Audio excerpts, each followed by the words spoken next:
G'day, Daniel here from Living Entertainment, and lately I've been thinking. So I've been talking to a lot of younger people and some older ones as well who are looking to get back into, well, vinyl and CDs, DVDs. Physical media is kind of on a bit of a resurgence. There is a bit of a pushback against that digital streaming realm, and I think a large part of that, it's that sense of ownership. Songs disappear off Spotify. Movies disappear off Netflix. But a disc, regardless of if it's vinyl or a CD or a DVD, I've got that forever. And a lot of people are starting to appreciate that. And that's led me on a little bit of a journey. So I want to have money left over to buy those records, to buy those CDs, but I want a good sounding system. What is the best sounding system I can put together without breaking the bank? And not only that, but I also need something that's going to sit well with my lounge room. It's got to blend into the aesthetics in here. I don't want something that's going to stand out in a negative way.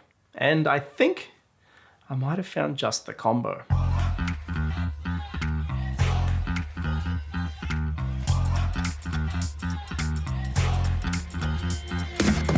So I'm going to leave the turntable and the CD player out of this equation. I already have a turntable here at home. It's the Debut Carbon Evo, and I also have a CD transport here. But for those looking to get into this for the first time, I'm going to leave those out of the equation. I just want to talk about speakers and amplifier pairings.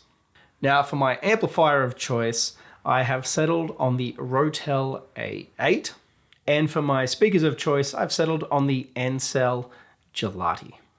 So before we get into the actual sound of this particular system, I think it's worth talking about the individual components themselves.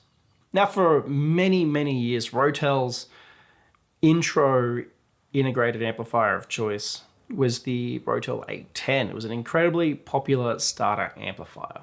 But after all this time, Rotel have seen fit to try to make something that sounds just as good and offer it at even less. And this is where we come in with the Rotel A8.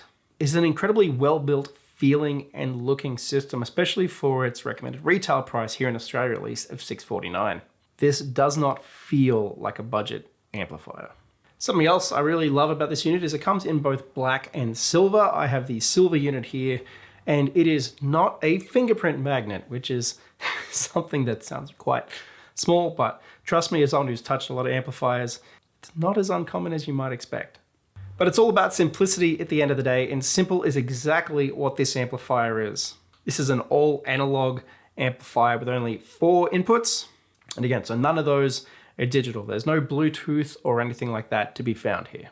Now, this amplifier being all analog does come with a phono input, which has a moving magnet phono stage, and that is what I use for all of my testing throughout my time with it. You also have inputs for your tuner if you're a radio guy. You have a CD input if you have a CD player. Finally, you have an auxiliary input, which most people, I would assume, would, do things like plug in their phone, either through the headphone jack or through a dongle deck, to stream music from Spotify or YouTube Music or Tidal or whatever it is that you're using. Now, for those of you who like to, customize your sound a little bit, you do have tone controls on the front. There's, of course, balance for your left and right, but then also bass and treble controls. Should you choose to use them, I personally left everything at neutral. I did dabble a little bit, but found it was pretty unnecessary, at least in the space that I was testing it in.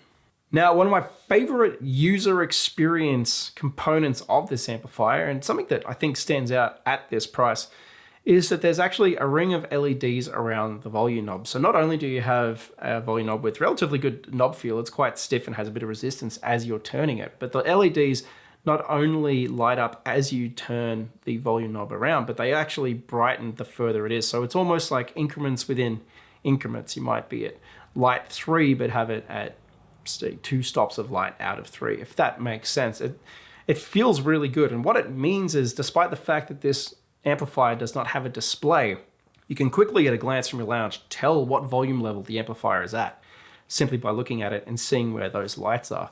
I found that I generally, to get a satisfying sound, at least with these particular speakers, had it set to roughly 10 o'clock. And that was the sweet spot for me. But again, this will change depending on the room that you're in and the speakers that you're pairing with the unit.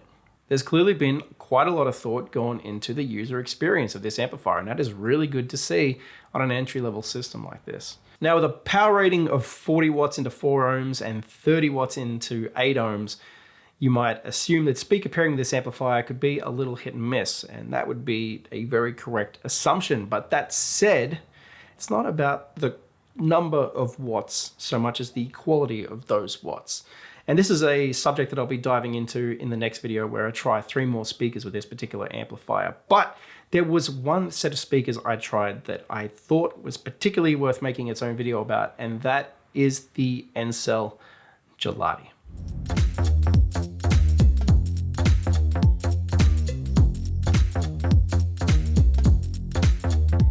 Now, for our international viewers, and also I imagine some of our Australian viewers, Encel is a hi-fi company based out of Melbourne, Australia, and it's been around in various forms since 1958. Now, one of Encel's coolest contributions to hi-fi, in my personal opinion, is these Gelati bookshelf speakers. Now, the white model I've been featuring in this video might look a little unassuming, but let me show you a little magic trick.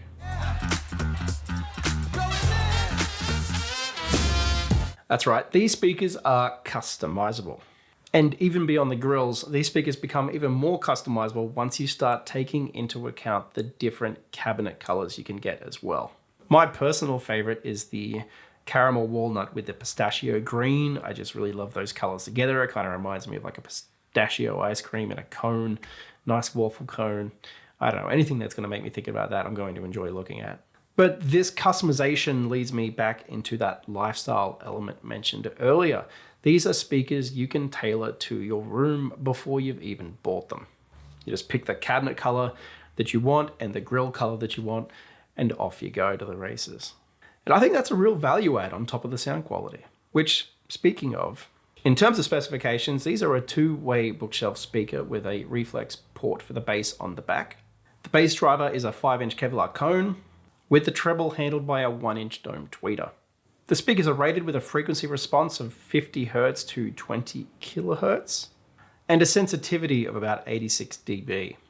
Now, with these speakers, while their power amplification recommendations go as high as 100 watts, they also go down as low as 25 watts, which now you can see why this could potentially be a perfect pairing for the Rotel A8. And all of this comes together to give us the combination's sound itself.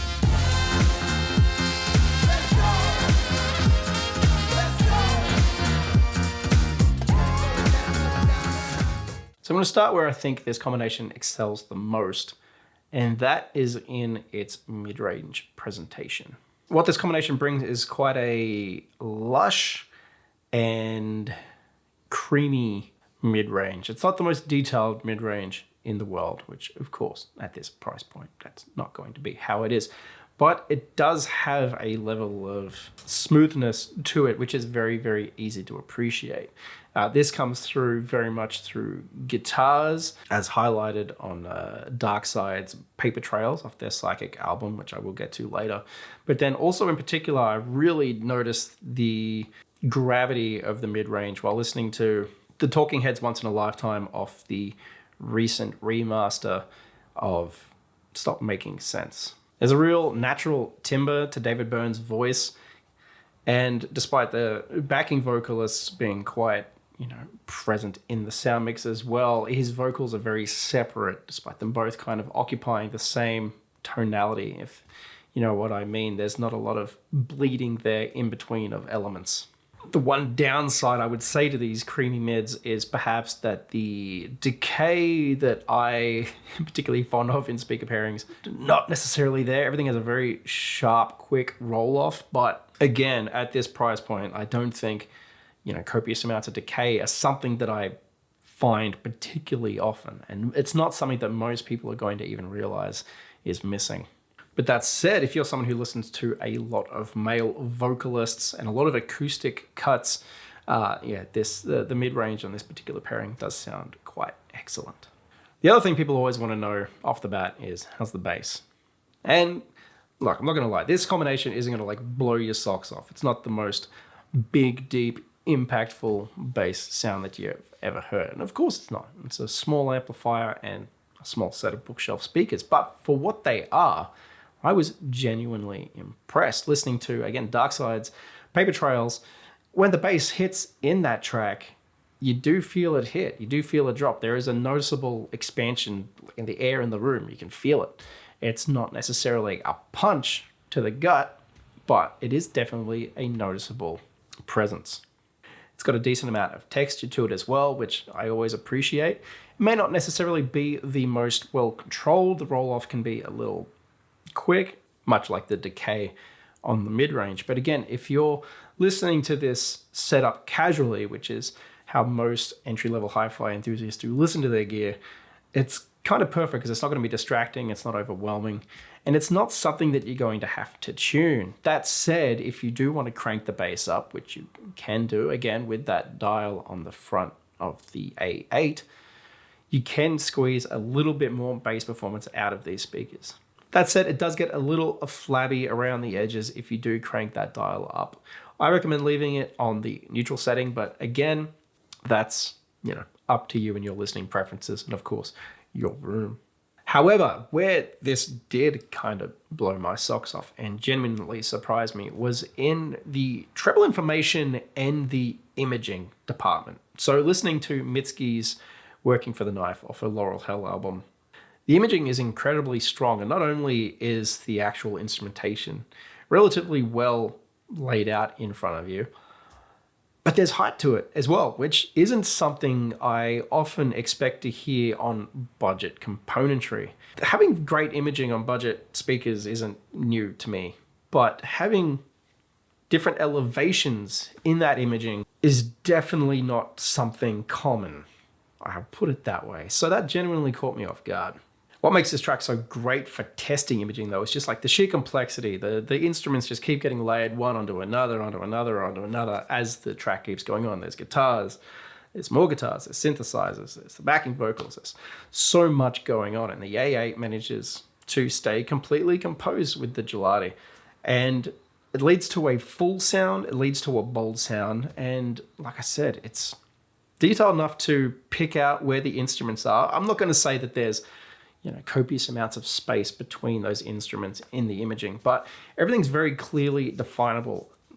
You don't need to close your eyes to see where the instruments are sitting in the sound mix. And I think that's an exceptional quality for a system at this price point. And I will happily, personally, take that detailed mix and that great imaging over the perhaps extended bass performance. I think as a compromise, especially to those who genuinely enjoy the way music is put together, that is a very, very fair trade-off. This takes me to texture, which for me is a key component of sound. Not everyone cares about texture. I am very, very big on it. And Icehouse's Sunrise off their Man of Colors album is a fantastic example of that. Ivor Davis's voice sounds brilliantly textured. You can really hear, the way that he has sung into the microphone. That naturalistic energy and texture is coming through perfectly clear. And you can even hear it a little bit in some of the synthesizers as well. Texture for me is what makes music tactile. It's what makes it feel alive. And again, this particular pairing really delivers on that front. And again, I think it does it in a way that's excellent for this price point. What I love about this combination is just how well-rounded it is.